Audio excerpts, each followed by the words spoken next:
Et on reparle du festival lyonnais Quai du Polar, c'est jusqu'à demain, et c'est dans ce cadre que le célèbre auteur Michel Bussy a animé une croisière littéraire avec certains de ses lecteurs.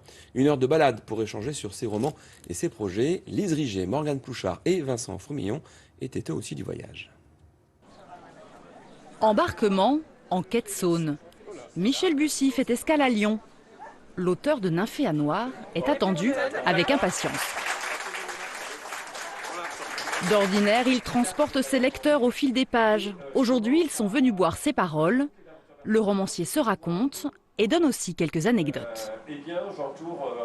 Donc j'avais besoin d'une île super isolée pour que les gendarmes n'arrivent pas trop vite. Parce qu'on est à 4 heures de Tahiti déjà, donc voilà. Donc je voulais qu'ils suivent, voilà. Donc, et j'arrive donc à Ivaoa, donc l'île étant Terebren, Gauguin, etc. Première chose que je vois, une gendarmerie. Ouais, super. Avec Michel Bussy, la croisière s'amuse et les passagers sont ravis de cette balade. Aujourd'hui, moi j'ai découvert un auteur qui est très convivial, qui nous a fait rire.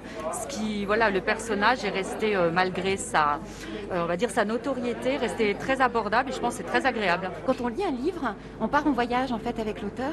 Et là, on partait vraiment en voyage avec lui, donc avec plein d'anecdotes. Et c'est aussi un hommage à Lyon, qui est une ville magnifique, et au Quai du Polar, au nom même du festival, puisqu'on voit les quais tout le long. Malgré le contexte sanitaire, c'est un écrivain heureux qui retrouve aujourd'hui ses lecteurs. C'était déjà très sympa de retrouver du public, un public nombreux, parce que là c'était plein, parce que ça fait 1 an et demi qu'on n'a pas rencontré de lecteurs, et puis les rares rencontres en librairie sont quand même toujours très compliquées, avec des réservations, enfin voilà, donc du coup ça dissuadait beaucoup les gens de venir, et là, voilà, bravo à Quai du Polar d'avoir maintenu le salon contre vent et marée, parce qu'on voit que les gens sont tout de suite revenus. Jamais à fond de cale, Michel Bussy fourmille de projets. Son futur roman, l'adaptation d'une BD et d'une série, pas question de naviguer à vue.